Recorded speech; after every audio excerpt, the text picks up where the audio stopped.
Elena had never thought that something so seemingly innocent could turn into the most unsettling experience of her life. It all started that ordinary Tuesday, one of those days when everything felt just right. Elena had been working tirelessly for weeks, juggling her demanding job as a systems engineer at a busy tech company and her responsibilities as a mother to her 8-year-old daughter, Sophie.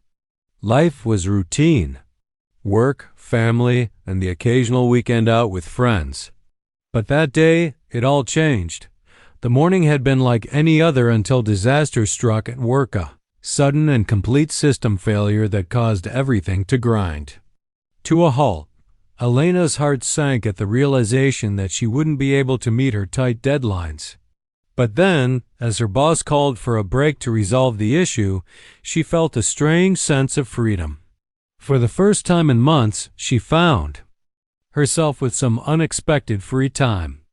Instead of drowning in work, she decided to make the most of it and surprise Sophie with an early pickup from school as she drove home. Elena thought of Sophie's bright smile and her love for building forts or spending hours lost in her art. The thought of surprising her little girl made her smile too.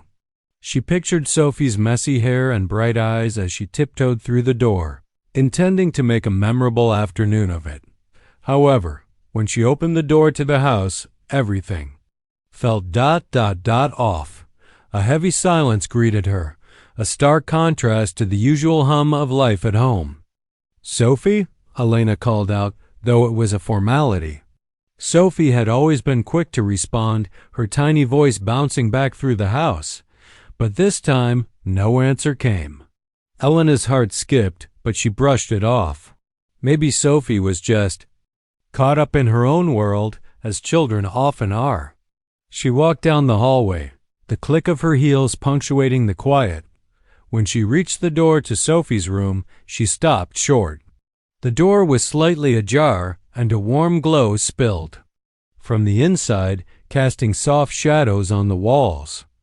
Elena gently pushed the door open, and what she saw inside froze her in her tracks. Sophie was lying on her side on the bed, her pajama top lifted just above her stomach. Beside her, their German shepherd Rex was crouched down, his head bent low, his tongue moving slowly and deliberately across the exposed skin of her belly. For a few seconds, time stood still. The room was eerily quiet, save for the soft sound of Rex's movements. Sophie turned her head lazily, her expression serene, as if nothing in the world was out of place. Elena's breath caught, a cold shiver running down her spine. Something wasn't right. Her pulse quickened as an uneasy feeling settled over her. She stood frozen in the doorway, unable to move, a strange sensation rising in her chest that she couldn't explain, like her instincts were screaming at her to run, but her feet wouldn't obey. "Sophie?" Elena finally managed to say, her voice shaking more than she expected. She forced a smile, trying to cover the growing knot in her stomach. "What's going on here?" Sophie giggled softly, running her fingers through Rex's thick fur, completely at ease. "He does this when my tummy feels funny, Mommy," she said, her voice light and innocent. "It makes it feel better." Elena knelt beside the bed, her mind spinning, but she brushed a strand of hair from Sophie's face, trying to remain calm. "Your tummy hurts?" she asked gently. Sophie shrugged. "Just a little. But Rex always knows when I don't feel good." Elena kissed her daughter's forehead, still trying to convince herself that there was nothing strange about the situation. Maybe Rex was just being affectionate, doing what dogs sometimes do when they sense something is wrong. She couldn't overthink it after all. Rex had been a loyal companion to Sophie since she was a baby. Dogs have odd habits after all. But as the days passed, Elena's mind couldn't let go of the image of Rex, bent so carefully over Sophie's belly, his gaze so focused. Something about it gnawed at her, like a warning bell ringing faintly in the back of her mind. She watched as Rex's behavior grew more erratic. He wouldn't leave Sophie's side for anything. He followed her everywhere, into the kitchen, into the bathroom, even into her room when she went to bed. He sat, staring at her door, refusing to move. When Sophie moved from one room to another, Rex was always there, his eyes never leaving her dot at first. Elena laughed it off. Dogs are protective by nature, especially German Shepherds. Maybe it was just a phase.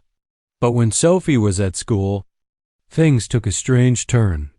Rex, who normally bounded out into the yard with excitement, now sat stiffly by the front door, his gaze fixed on the driveway. Elena watched him through the window, a strange unease creeping up her spine as he remained motionless, his eyes never straying from the gate. He didn't even flinch when a neighbor passed by. His gaze was unwavering, always waiting for Sophie. The behavior only intensified. By the end of the week, Elena couldn't ignore it anymore. Rex refused to eat unless Sophie was sitting next to him.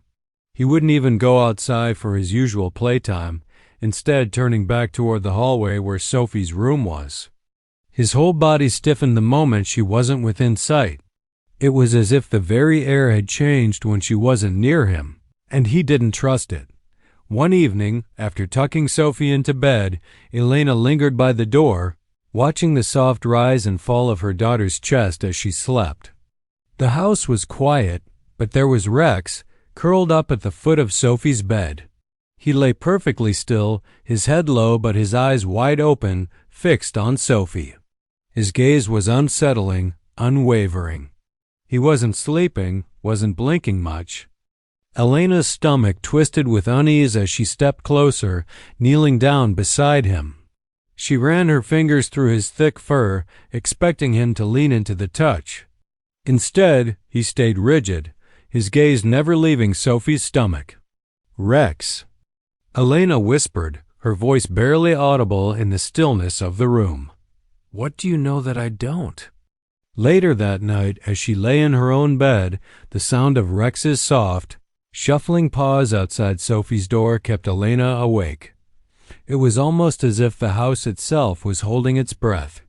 Every small sound felt amplified, every creak of the floorboards unsettling. She tried to convince herself that it was just a protective dog, worried about a slight tummy ache. But deep within her, a mother's instinct was stirring a voice, quiet but insistent, telling her that something wasn't right. That night, Elena couldn't escape the feeling that Rex was trying to tell her something that was beyond the surface. A cold wave of fear crept down her spine, and a single question took root in her mind. What if he's trying to warn me about something I can't see? Elena's heart was heavy, her breath shallow, as she stood before the closed door. On the other side, Rex's desperate whimpers echoed through the silence of the house. He was pleading with her, his distress so palpable it seemed to seep through the walls. Elena's hand trembled as she pressed it flat against the door, her chest tightening with every pained sound that came from him. "It's okay, Rex," she whispered, her voice breaking despite her attempts to stay composed. "She's fine. You'll see her in the morning, I promise." But even as the words left her lips, they felt weak, inadequate, in the face of his heartbreak. She knew that no matter how much she tried to reassure him, something was terribly wrong. By the second night, the house felt heavier, suffocating with an unspoken tension. There were no whimpers this time, no scratches on the door, just an unsettling silence that seemed to have swallowed the air. When Elena opened the door a crack, what she saw made her heart skip a beat. Rex was exactly where she'd left him, sitting motionless on the cold floor, his body utterly still, his head lowered between his shoulders as if the weight of the world had drained him of all energy. His food bowl was untouched, his water glassy and still, reflecting the dim light from the hallway. The toys she had placed there for him lay scattered, ignored, as if the dog had lost all interest in everything that used to bring him joy. Elena felt the lump in her throat, realizing that Rex's devotion had transcended his need for food or play. He was consumed by something else entirely. The third day brought a deep sense of foreboding. Rex no longer responded when Elena called his name, his once alert eyes now empty and hollow. When their eyes finally met, it felt like staring into the aftermath of a storm, the kind of silence that follows when everything has been taken away. His gaze, once bright and sharp, had turned into something much darker, something full of grief and loss. It wasn't just longing. It was as if the dog was mourning something Elena couldn't yet see. His amber eyes, so full of life and loyalty, before, now seemed dull and weighed down with an unspeakable sadness. It wasn't just a dog's distress, it felt like a soul crying out, trying to make Elena see what he knew all along. That was when Elena could no longer ignore the truth. Her heart ached for her daughter, but it also ached for Rex, who seemed to know something she didn't. The concern in his behavior, his fixation on Sophie, his unwillingness to leave her side, his heartbroken silence, wasn't just odd. It was a warning, with dread weighing her down. Elena grabbed Rex's leash and drove him straight to the vet clinic, her hands shaking on the steering wheel. Rex sat silently in the back seat, his eyes fixed on the road ahead as if he knew exactly what was coming. Elena's thoughts raced, and a deep, unsettling feeling settled in her gut. Somewhere inside, she knew that the problem wasn't Rex himself. It was whatever he had been trying to tell her about Sophie. The veterinary clinic had a sterile, antiseptic smell, the kind that always made Elena uneasy. The fluorescent lights buzzed faintly as she sat in one of the cold metal chairs, Rex lying, motionless at her feet. His head rested on the tile, and he barely reacted when Elena ran her fingers through his fur, his usually warm and responsive body now listless and heavy. Dr. Harris, the veterinarian, was a calm man in his 50s with graying hair and a kind demeanor.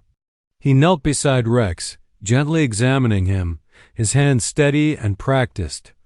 After a few quiet moments, Dr. Harris sighed. He's malnourished, stressed, and shutting down emotionally. Whatever's going on, it's consuming him, he said, his voice soft yet serious. Elena's heart sank. She felt a wave of guilt wash over her as she listened to the doctor's words. He won't leave my daughter's side, Elena said, her voice filled with helplessness. He keeps licking the same spot on her stomach. I thought it was just affection, maybe a little odd, but nothing more. To her surprise, the doctor didn't smile or brush off her concerns as she had feared. Instead, his expression grew more serious. Dogs don't usually fixate on a single area of the body like that unless there's a reason. Their sense of smell is far more advanced than ours. They can pick up on chemical changes that we can't detect. I've seen cases where dogs reacted to infections, hormonal imbalances, even early signs of disease long before doctors ever noticed anything. Elena's stomach twisted with unease. You think something's wrong with Sophie? She asked, her voice barely above a whisper. Dr. Harris met her eyes, his expression grave but kind. I'm not saying there is, but if he's been focusing on the same spot consistently, I'd strongly recommend a full medical checkup for your daughter, especially in the area he's been licking. It might be nothing, but you don't want to wait until it's too late. Elena's mind raced. She had dismissed Rex's behavior as quirky, even endearing, but now, with the doctor's words ringing in her ears, it felt like the very thing she had feared, the thing she had tried to ignore, was suddenly real. She left the clinic with her hands trembling on the steering wheel, Rex silently watching her, his gaze fixed on the road ahead as though he knew the urgency of the situation. The next morning, Elena arrived at the hospital, her heart in her throat. The sterile white walls seemed to close in around her as she sat beside Sophie, who was nervously swinging her small legs from the exam table. Doctors were running tests and scans, but Elena couldn't tear her eyes away from her daughter. She forced a smile every time Sophie looked up at her, though it felt like an effort to mask her growing panic. When the results came back, it felt like the ground had shifted beneath Elena's feet. The doctor spoke gently, his voice calm but heavy with the weight of his words. "There's a small ovarian cyst. It hasn't turned malignant. You brought her in early enough so we can remove it safely." Elena's breath rushed out in a trembling exhale, as if her body had been holding it in for days. The mix of fear and relief crashed through her, leaving her feeling weak but oddly lighter. Her hands instinctively tightened around Sophie's small fingers, feeling how fragile they were, how small against her own. Sophie tilted her head, a faint, innocent smile on her lips, unaware of the significance of the words that had just been spoken. She simply waited for her mother to explain why everyone in the room suddenly looked so serious. In that moment, Elena's heart shattered with a grief she couldn't name. She wanted to protect Sophie from everything: the sterile walls, the machines, the shadow of what could have happened if they had waited too long. A single thought echoed in her mind, raw and unfiltered. "I could have lost her, and she doesn't even know how close it was." The surgery was scheduled for the following morning, but that night sleep evaded Elena. She paced the quiet hospital corridor, and through the glass doors, she saw Rex. Her brother had brought him to the hospital, and there he was, sitting outside, his ears perked and his eyes unwavering, as if he were watching over the very building that contained his charge. Surgery took less than 2 hours, but to Elena, it felt like an eternity. When the surgeon finally stepped into the waiting room, giving her the reassuring nod she had been waiting for, her knees nearly gave out from the relief. In the recovery room, Sophie stirred, her voice soft and groggy. "Mommy, is Rex here?" Elena kissed her daughter's forehead, her own tears finally spilling. "He never left you, baby. Not for a second."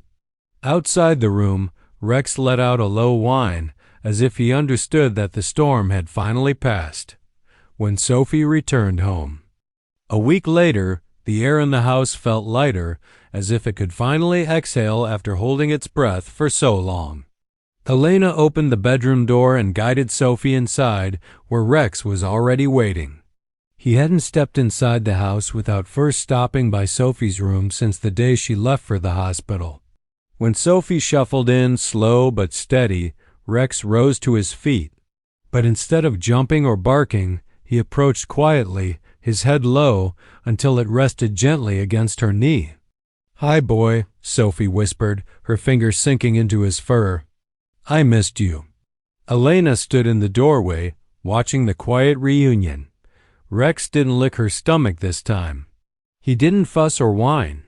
He simply curled up at the foot of her bed, close enough to feel her warmth, as if confirming to himself that she was truly safe. That night, after Sophie drifted off to sleep, Elena sat at the edge of the bed, watching Rex's steady breathing beside her daughter. The image was etched into her heart forever: the little girl, the loyal dog, and the invisible thread binding them together. Elena reached down and gently brushed her fingers through Rex's fur. "You knew," she whispered, her voice breaking. "You knew before anyone else." Rex's ears twitched slightly, but he didn't open his eyes. He didn't need to. In that quiet room, Elena understood something she would carry with her for the rest of her life. Rex wasn't just their pet. He was their protector, their silent guardian. And for Sophie, he had been the difference between a hidden danger and a second chance.